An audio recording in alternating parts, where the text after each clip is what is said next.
So with Jedi Survivor releasing in about 2 weeks as the time I'm making this video, I thought it only right to take a look back at Jedi Fallen Order. Now this is either a popular or unpopular opinion depending on who you talk to, but I think Jedi Fallen Order is a masterpiece. I love the game, from the amazing world designs, to the beautiful art direction, to the phenomenal combat system, and to finally, the story. And the story is what I'm here to talk about today. But before I get into that, if you haven't yet purchased Jedi Survivor, and you don't want to pay $70 for the game, you can use the link in my description to go to CD Keys, where you can get discounts on not only Jedi Survivor, but also other games. I've used this site to buy Hogwarts Legacy, Dead Space Remake, the Resident Evil 4 Remake, and of course Jedi Survivor. You can also get deals on memberships like PlayStation Plus and Xbox Game Pass. They have a trust rating of a 4.6 out of 5 on Trustpilot, and also again I use this, so it is a very reliable site. So if you want to get discounts on things and support me at the same time, then use my link to CD Keys, which you can find in the description or the pinned comment. I'm going to start off this video by talking about The Last of Us Part 2 real quick. Now why am I going to be talking about The Last of Us 2? Well, that's because both of these stories actually draw similarities from each other. The Last of Us 2 is a story about loss and how people deal with loss. Will they go to extremes for revenge? Will they lose themselves as a person? Will they ever be able to truly move on? The Last of Us is also a story about how the world around someone can form them as a person. How a harsh environment or a brutal world can turn even the most optimistic person into someone who simply doesn't care anymore. Or how it can turn someone who simply doesn't care anymore into someone who is given a new sense of purpose or perspective on life. And to quote Neil Druckmann, the best stories are simple stories with complex characters. And this is exactly what Jedi Fallen Order is. A simple story about complex characters going through loss and finding themselves through trauma, and how the world around these people has shaped them into the person they are, but not who they are destined to be.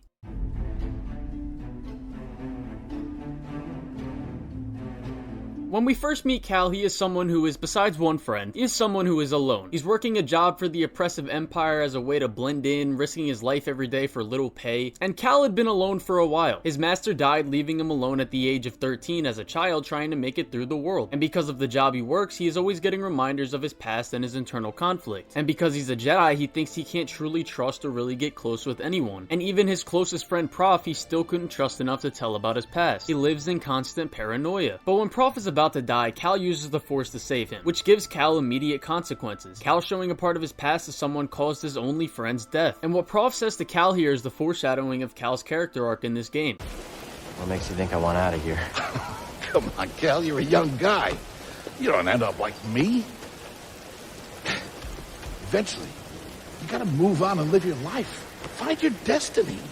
And something Cal has, which him and Ellie from The Last of Us share, is something called survivor's guilt. Because not only did he have to go through the trauma of losing essentially his father figure and his master, but he also had to go through the trauma of Order 66, which turned his whole life and everything he knew upside down at only 13 years old. And losing Prof is something that also contributes to this further. When Prof dies, we see Cal's internal conflict, and the biggest part of that is his survivor's guilt and the failure that he feels from not being able to save his master. And he now feels responsible for his only friend's death as well. And it's this consequence that makes us start our journey, where Cal gets back in touch with finding himself. Something that works really well as a gameplay and narrative connection is the first planet. There's branching paths throughout the level design that you can't access because you don't have the ability to do so. The reason being, Cal has tried to bottle up and internalize his conflict so much that he forgot some of his Force training. We also get Ogdo Bogdo, as well as Trilla, who contributes to this. In the beginning of the game, we can't beat either of these people because we're not ready. And this is a really good narrative connection to the gameplay. Throughout the game, we start to hone our skills and get stronger day by day throughout the journey, so that by the end we can overcome our failures and our obstacles. During this first mission, we see Cal take his first steps of coming out of this dark place that he's been in for so long. He doesn't trust Cere, but he feels more comfortable finding someone who knows what it's like to be in his shoes a little bit. And so Cere puts him on a path to meet BD1, who becomes close to Cal. And Cal grows a strong bond with BD1 throughout the story, who is also just like him, in the sense that BD1 has lost someone close to him and was also left alone. And so after spending some time with BD1, Cal is ready to open himself up a little, and he begins to trust Cere a little. Because Cal was never inherently a closed-off person, but it was the world around him and his trauma that shaped him into becoming this way. And the way that Cal throughout the story begins to reconnect with the Force as well as his old self is connected again brilliantly through the game design. Not only just from regaining Cal's old abilities, but also in the form of his rare Force ability being like he's able to sense these Force echoes, which connects him to the emotions or past that certain objects hold. And feeling these echoes gives us XP, and that XP is then used to build up the skill tree that rebuilds Cal's connection to the Force. And BD1 as well begins to reconnect with his past in the form of memories from his old master Cordova, and these memories could only be restored by BD1 forming a strong bond and connecting with someone. But Cal reconnecting to the Force and his past is only a part of the problem, because what still has to come is facing that conflict head on.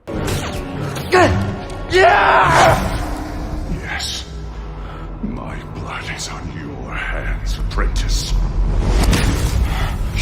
failure, a weakling, a traitor. You are no Jedi! No!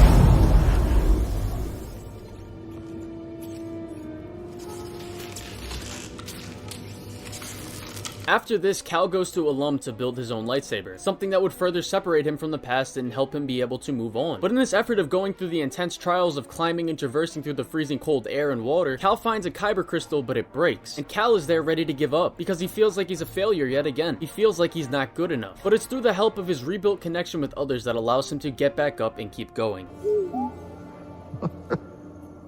No. Failure is not the end. It is a necessary part of the path. Hope will always survive in those who continue to fight. Like you, BD-1.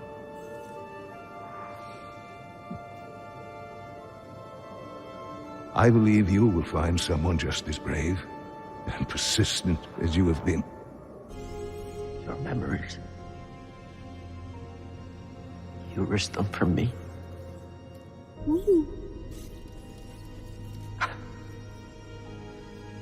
I believe in you too, buddy.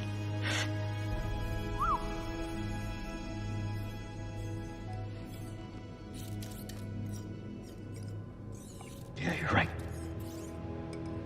There's still a chance. Cal is now fully ready to take those steps too. Eventually, you gotta move on and live your life. Find your destiny. And he can now accept his past and grow from it. With this new lightsaber, it symbolizes him separating himself from the past and accepting that it will still always be a part of him, but it doesn't have to be him. And throughout this journey, he's been seeing the idea that throughout this journey, he may not be on it for the right reason. He still has to get this holocron out of the hands of the Empire, but it's through the people around him in the world that have also been through loss, combined with the lessons learned throughout the journey, that allows him to see that putting himself in a position to rebuild the Jedi Order and putting these children in this life that was just like his may not be the best decision to make.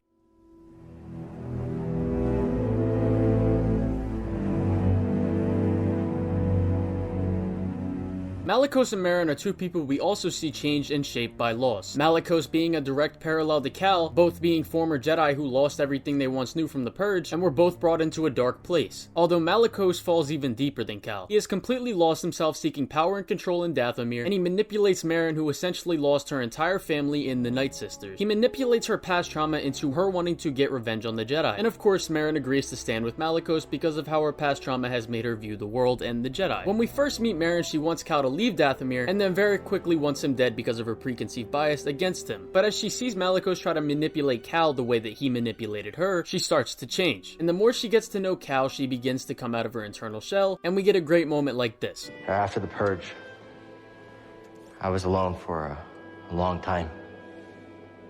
In hiding, I was scared that they'd find out who I was, or what I was. What changed? A very good friend of mine told me to go out and find my place in the galaxy. And you listened? Well, no. But life has this funny way of forcing you on the path forward anyway. Now here I am. Or at least expected.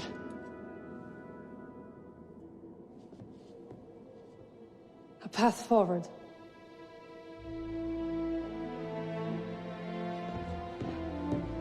I will join you. You will? I've spent years waiting for a chance to avenge my sisters. I'm finished waiting. I wish to fight by your side.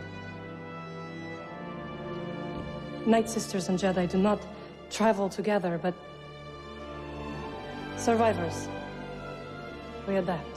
We see Merrin as an example of what will happen if you allow yourself to heal from the darkness, and we see Malicos as the direct opposite of that. But something I love is that even though Malicos has fallen into this dark place in his life, what he says here actually makes sense, and it's something that further compounds Cal's decision at the end of the game. I want to restore the Order. Restore the Jedi Order. Oh, you poor fool. It's over! Jedi fell long before the Purge. It was stifled by tradition. Deafened by our past glories. Blinded by endless war. Alikos does have a point here. The Jedi Order was flawed, and it was their mistakes that allowed Anakin to become Darth Vader and Palpatine to win. And Merrin also questions Cal on if rebuilding the Jedi Order is really the right thing to do. But Cal at this point still believes the Jedi Order can be rebuilt by learning from the past mistakes. And learning from the past mistakes is the right thing to do, but for Cal at this point in his life, it's not the right thing to do. I recognize that stance. Perhaps you had some training after all. Who was your master? Padawan? Someone I killed, perhaps? Now, the reason I put that clip in there is because there's a detail in this clip that most people, including myself, will only notice on a second playthrough, when we see what made Trilla become an Inquisitor in the first place. When she says, "What Jedi gave their life so that you might live?" There's a sense of jealousy and anger to her words, because she thinks Cere just gave her to the Empire, and she's jealous and angry that another Jedi allowed themselves to die in service of his Padawan. And yet again, Cere and Trilla have been changed by loss in the world around them. Both of their lives and their relationship was turned around by Order 66. Trilla lost everything as only a teenager, and combined with her trauma, she was brutally tortured, and she turned to the dark side because of the manipulation she undertook. And Trilla isn't wrong. Cere did give Trilla up to the Empire, and this is something that Cere struggles with on a daily basis, because she thinks she failed Trilla, the same way that Cal feels with not being able to help his master, which is why she uses her past experience to help push Cal forward. But again, just like Cal, Cere still hasn't actually faced her past trauma head on, and hasn't been able to move on from it in a healthy way. She cut herself off from the Force because she went to the dark side when she saw what happened to Trilla, and she's been too scared to face her past, until it's her influence on Cal that actually helps her. She used her life experiences to help Cal, and now that faith has contagiously spread back to her, when Cal teaches her the same lesson that she taught him. Our mistakes are in the past. And it's all of our responsibility, and it's about what we do next that's important. You taught me that, Cere.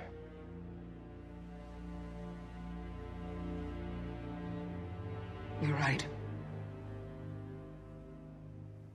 I know where she's taking it. And she was now ready to face Trilla. It's over, Trilla. Nothing is ever truly over. This fight is over. I know the darkness that is eating you up inside, and every day we choose to either feed it or fight it. It's too late, Cere. No, it's not. I know the choices that I made took all your choices away, and I have failed you, Trilla. I failed you. And I am so very sorry.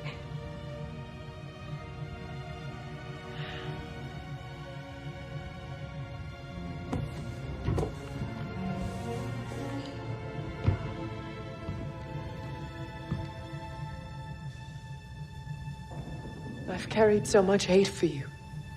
And it's then when we get introduced to another character.